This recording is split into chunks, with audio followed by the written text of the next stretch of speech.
Ai o le tai au neu te whiwhia pe no ta ua le taimi usola. Se taimi o le tai au nei o le a maua le awa noa e tala noa ai. Ia, ma stasi foi o sui mai le stasi o tātou paanga fau leo fai paanga nei ma le tātou pokalai mo le 685 Morning Show. Tātou le tio le 685 Radio. Ia, le company, ia o le Pacifica Channel Insurance. Ia olo iailo na la lai nai mo ta whele o se tasi o company insure e foula na tautua i le atunu. E le lewa na tala talo i nei lava. E ui e foula na tautua i le atunu. Ia ai le fou ia i la tau o ngā ruru e ai. Pero na si le fia ia o le tina foi ia tala e pā ia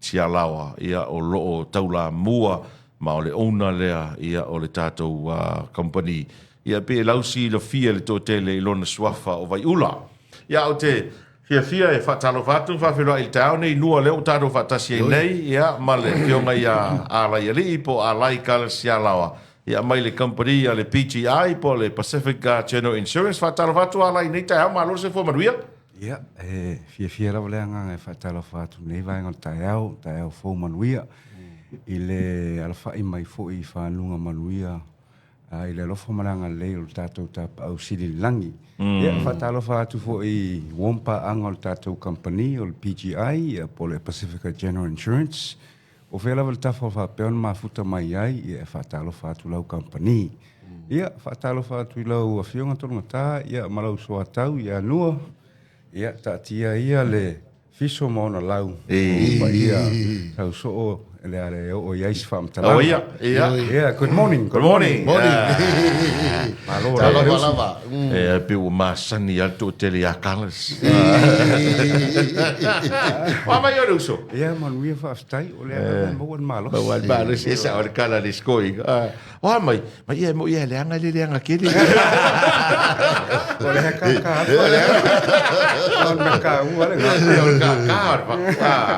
le le ta ua ta no tano o te los te mo nei a lai le ta no no ai ia a mise foi ia o le tau fa pulaina o la o tau foi mta fa ioi ia male au ona foi o ferno foanga o ava e ngolo le lifa ia le au ona le Pacifica Channel Insurance fa mo ia fa tai mo le vanoa to tau ia ta ua tele pe ona e tau pena e fai mai foi le taimi o sola ia o le Pacifica General Insurance os company fau o tangata o ulu ai mata ita ia ele o leva o longa foi le tau tua nei mata fai o le insurance ia o le fionga ia tala e pa lutu ilo vai ula sia lao solomono lo va peona fa ulu ai nei company ia o se si foi wa longa tau tua ma o la tau foi manisi fai pisinisi longa la tunu sa fa peona fa vai nisi company insua tonu la tunu ia le la wa esto fa ia e fai se si tatu a company au nanga e so soani foi malu tatu tunu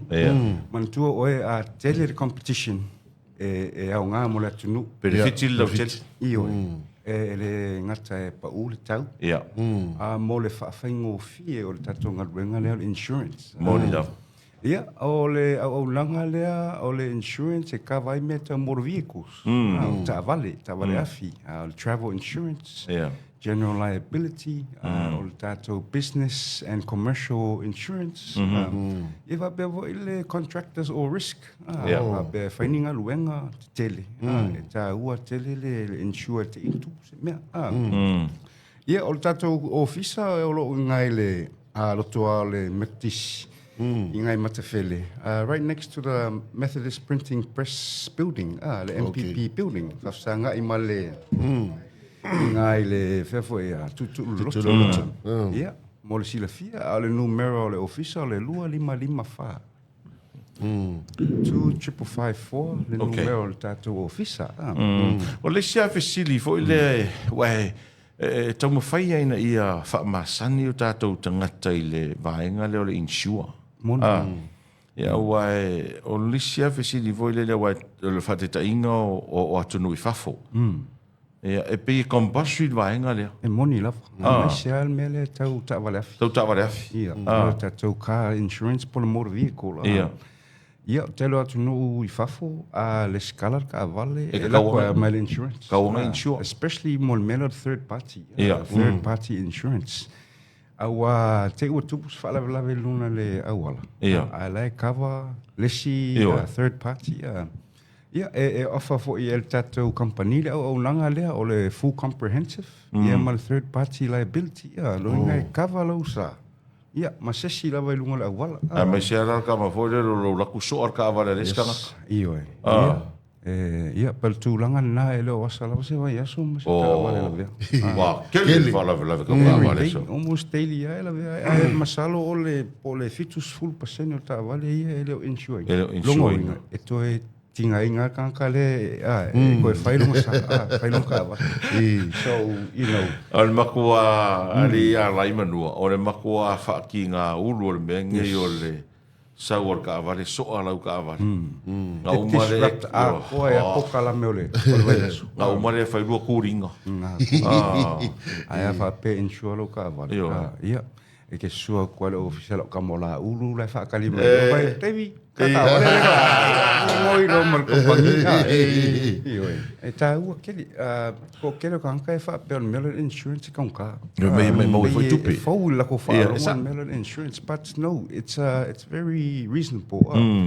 To e tango fie. A misi le o le competition lea. Ia, peo le angangan ngā o le whaatu ina o le tātou company ina ia whai ngō fie, ma tango fie, tātou au nanga le insurance. O le tō tēnau isi pā anga le tātou liti o. O nei tangata lai mata mamai mua mai atu romo mau. Ai mai se fōi, o RSE. Yes. New Zealand ma Australia. O le tō tele fō whanau nei. O la tau le whaataua mai le tāwale le loma. Tua ma le tō ina po le tō lua ma le whanau i Samoa nei. Ia, a o foi la ina la vea le tāwale. E toi tinga ina foi nei whanau i la RSE. Mai la tō i whafu. A mai se toi ngā me voi e tōro lau whaatau. Ia. Ia na me ia oro e vai ngā pikir ka vale ngā o ma whakaua. Kuso le i fōi mai. Ala wala vea e i fōi mai. Io e. A ore se whenga lau ngai ka ngaka i mai whafu. A mai se RSE. Ia make sure i whaatau mai tā vale tō ina ma lomo tua. Ma whai mai insure. Moni la. Ia, o le taimi nei o le whaatatanoa ia nisi fo i o tātou company telefoni. Ia. Pe o le itisa ma le Vodafone, wai lato au nanga ia o le mtala ma le mai cash. Ia. E mwhai ona lafo mai ai ia titonginga mai o lato premiums. Ia. O le taunga o le file, o le tausanga o le premium. Ia. Pe titongilo insurance. Ia, e whamama venga e fo i mole au RSE. Pe lafo sa o mai ale tupe e titongi ai le insurance. Matu langa whapena. O lisi vaenga atara noa loi mea ia tau insure a lai e o mea ia e a foi e tele ina tuli e tele o tangata ia insure. O le vave na tali mai o le company insure.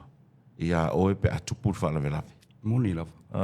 Ia. Wai e is company insure e tongi a lau premium foi le teimi uma. Ai o lona la vea lau ta vale po mana o mira insure e fiu tutut. Moni lava. O le a se saunoa ngā le tātou company vaenga lea. O le a se umi whaatapula ina po e whaatulanga ina e processai lau tālasanga pe a whaatatainga la vea lau ta vale. Ia, whaftai mo le whaafsili. Ia, so se mea lava e le process. Ia. A whapea la bua ma whaamari e ina uma le process. Ia, e wawea le ngai o your company. Within 5 to 10 working days, hom whai Mana ia. Na toe whailo sa, depending on the situation na, wai e fo ilu tu inga ta awale write off. Ia. E le au ngā lang koe repair. Ai ma whai inga settle cash. Ia. Whape up to the value ngai insure il ka awale. But a whapeo whamari ina uma ia paperwork le mga o mia wai e mga o mia fo lipo ki e ofisa leo. Ia. E whamauti no le ngā kula o le laveo ta vale. For example. Ia. O isi meo o lipo ki o le so that's the main thing, the police. But o le process a ia le company within 5 to 10 working days for uma process le claim. Ta unga ngā le meo le claim pe la koe fiso claim on insurance. Ia, tūranga nā tō. Mai company insure te tono le tātou o tinu ua le ua fau tātou company e le se sila mai mo mai tātou o tinu. Whai whaera le whiwhiringa. Se e whamatala atiri mai ai sea e te taua ia te au ona o alua to insure lau ta avale, polo fale, po me to tino ile PGI. Ia. Ole PGI pe ona fatu time o sola e fol tato company so o time nei o le fai promotions e tau mea o tato premium sa e mau le pa u su watu fatala non ta upu tala no ia e mau la vale fa ma venga i tato premium si time nei ole tato company ole na o locally le insure po sa ole e moni lava ole 100% someone own company ia pe ona fatu time o sola ia ole lalo lava ingo tala pa ia e wa ia foi le committee fa ton o tato board of directors ia o lalo uma o requirements of central bank le e ngalui ia wa e strict kele ia requirements mo meio insurance pe fa ku ngo meio banks mga mil certificate mai le central bank mal commissioner o le insurance ia o uma la share tato company tu langa uma ia so 100% someone own for some more pai sam o te loe e alua ma sanil tato tunu i mene i sua wa o te loe fo i o sisi la sanga i luma le lope alua fause tu la fono e fa maro si ai mene i sua ia ona faingo fi e lola ia wa sa le ia tala i fo sa no nga lai e ai karangoa ku nga ka mele i sua me nga me fo ai ole fato ai loa la ta ua male nga pe o tupu fala la ia me se foi le tatu wanga tu vai termine ta o matangi mafa mauta malawa ia vai ngai ia sa le pe o vai tau le o le cyclone season a mata mai le masina le o november se pa ia perila e o vai tau le tel na felta tot no mal pacifica ia fa e lo te vai tu le lipoki o le tau e iva ia ia fai foi mai e ta ua te me ngora ka kalo yo mai umba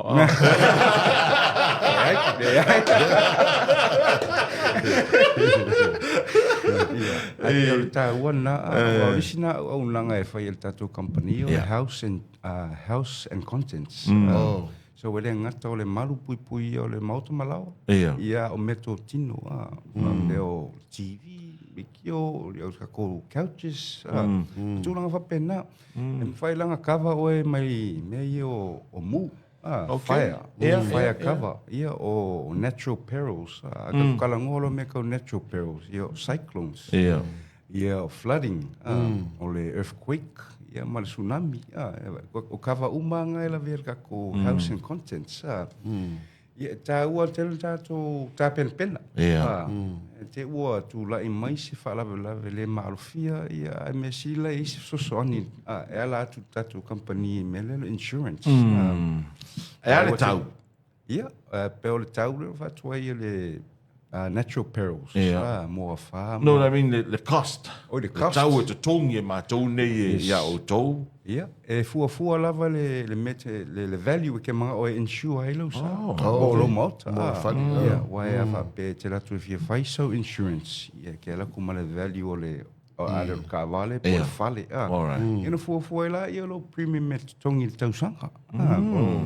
Ia, e to telo tangata wha pe e kaunga ka. But it's not. It's very manageable, because it's a 12-month period. It covers all insurance. Yeah, I'm fine on tong.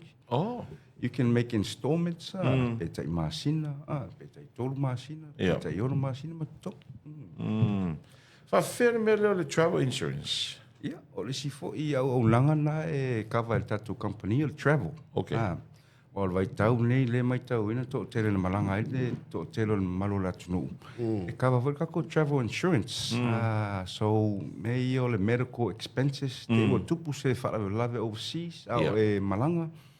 O le general liability. Yeah. Eu va peo ngofo se hotel ai mu se hotel ia o se mulsika leki or something like po se rental car ngai kava oi. O meio le luggage. O le lo ako. Ia po so tupe fo ia ai kangati clear lo ku penga ke mo oi. Ha pe o le lo tupe. and more valuable, sir. Yeah. Waki, going on I'm covered insurance. Yeah. And it's at a very cheap, as low as 35 tala per day. Yeah, Ava pela 10 days ki malangai, mo se akawhakaikai. Yeah. Fuluaso ki malangai, 35 tala per day. That's just 350 tala. Yeah. Au le kava e mwhengo o se mele se laulos fuluafe. Yeah, vai, E kavai, oi. A besial mengel ki ngaro ulu le lola ako. Oh, yeah. Ta aule. O ka o ngā mea o le o mai ngei le i o mai ako. O i usi le i o kule ako. Ia mai koe ngā mea weo, nge mai pei alau ako la staki ngai whiki ni mea lenga. Ia po whea la pa. Soli. Ia. Mā nei e tele. Mā nei e vai ngai e ua saunoa ia ai ali i o travel insurance. O le sifisiri mai ai wha when mea le life insurance. Okay. La o le mang ma fa so ma tevi ni tai au. A sa o se uso ni tai au mai o lo fa se to lu fa ko na mo ko o mga fa se insurance fa tua. Yo e. Fa se sa kala se o. O va ko ka mano. Ora me le ka pe ga. O ke ma fa re insurance fica fa o so insurance. Ka ulo e nu se mea. Fa ve va ngai. Ia, o le kako kampangi o le PGI, e kawa uma ko inga insurance, except life insurance. All right. So, tele ona lifa i le mera o kako a seka ma meto tino. Yeah. But life insurance, le whaia la. All right. Mana ia na fa manino ma ngai. Ia winga fia me o pisinisi ma. Moni lava. O le singa au nganga o le contractors or risk. Wai to tele ia ko kalaki. Faufale, palama, faia wala. Tele ala a fa pe faiso ko kalaki faufale, po so whatever the contract may be. E manga o mile insurance te utu. So o disi futatu au nanga contractors or risk because you never know. You have to be prepared for any situation. Tulanga contractors or risk. Okay. Even kako pisinisi. Small business owners e mawhainga insure kako businesses tulanga pe o farma me fa pena or loss of income or damages me pena. Insure uma. To e fa pula tili mai mo mal fa fo mai mai sila to le fa to ama o mai taro tal no mai la to fo se sila mai mo mai fa fo ia tato contact numbers numero telefoni e meli a mai sila location fa mo le lava ia alai. Okay, o le office o le PGI ngai le loto al matisi i le MPP building po le Methodist Printing Press building. Fa sanga e matutu le loto. Okay. O le nu. Se fa sanga i kongo ma a wala le kero fa ingo pinga ki tutu le loto. Oh no, inga so se taimi e te ala pinati e le tawana e a fa PGI. Ngai le sign al PGI. Okay. Ya, mua fe ai sau kalenga pinga sau e rola. Ya, o le numero al telefoni o 2555 2254. O le email i mfaina email e tuai le info@pginsurance.ws. Yeah. O te loa na toi fa ma mafatili a fa mo mole e mai insure umai na e ta ua. Al ta ua i o le fa ma mafa le tato company. I men le o insure ta vale. Te lo foi le matamata mai mo mai nei tatu a inga i se vai. Ia ua le misi se vai aso mas whara lave tau ta avale. E ala nau tana noa tu i le anga ngau o e laka avale. O le so ar ka ngaka. A e fiu e kuri. Ia, a ke whai aku vore ngaka. Ia ka o ia lai kai lo viso leo leo. Ia e mana tua la ave lo viso leo leo. Na ave lo la i e whamasinonga. Ia ke arua. E kausanga a koe whakari e. A le ua kūrau ka avale. O i tū le lei o le insua. O le tū le lei o le insua. A mai se a le tū tau ta avale. Ngā ola vea lau ka avale le se me ke pole ai. O le ile insua ka vā oi. Ia, pe ona ta ua tō tero le atunu umei o ta avale. O tau le lea leo ai. Io e. Awa pe kūro kau le lea. O le mawhenga whai whea o le a. O le ainga ma whanga i oi pokalang. Sa o le pena i ta o le temi o sola. E la vea lo ta avale disrupt a ko au fufuanga. Ia. Ava pela e leise insurance. Yeah, that's another stress if I pokia oi. Ele ngaka i le financial stress. Ia, oe vo ia mentally vo ia. Wai lela e taxi whaasolo a koa. Ia, me se ala ka wale si roma kua masko inga whakau me ngai ka miki mai whafole RSE. Ia, mai rola vele la ko kama fo le ngā kami aku kami mai. Ka maula whaara o lango. Iyo. E siri ala, nai whanau le RSE o whaatau o le tāwale, ma whaile insua. Moni lava. A mo se ava no a fe ofisa. O le kofe le mo ia ma ko e mo. Ole Pasinga malos. ole fsidi mo le a ole la te usiri kala swipe nei te mi hotel le au lungo le penga tvai lang ya Facebook page tato company la Yes, le fai fo il tato Facebook page. Alright. Like and follow the tato Facebook page. Okay. And la PGI por Pacific General Insurance. Okay. Mai se nei whanau i whawhinga luenga whawai teimi. Ta so kaisa o mai e au kou. Yes, yes. Alo, whaatai tele a lai se, i wanglau i se si vāenga te whia whaopopoi, msau noi le taurunga ina, tara tanonga nei tai au. E ai, o te manatu le o tau no mo si ui le tato wha moe moe, e moli atu le anganga le whaatai tele, i lau fionga malau ta se lua, ia pon soa tau fo ia nu, ia mo le awa no wha au ne umwhai o na tato mafuta ni tai au. Ia, ana to e whapula tua tato contact details, o le numero le telefoni o le PGI, o le lua 5555, o le 25554, o le emaili o le info@pginsurance.ws. Ia, o le tato ofisa lo na i matawhele i le lotoa le metotisi, right next to within the Methodist Printing Press building. Alo, whaatai tele a lai mo le avano, te lo voi le lato e mo lista tanonga. Ia, ia, sfarido vai aste. Tasi e manu te rau whaivol ne yaso.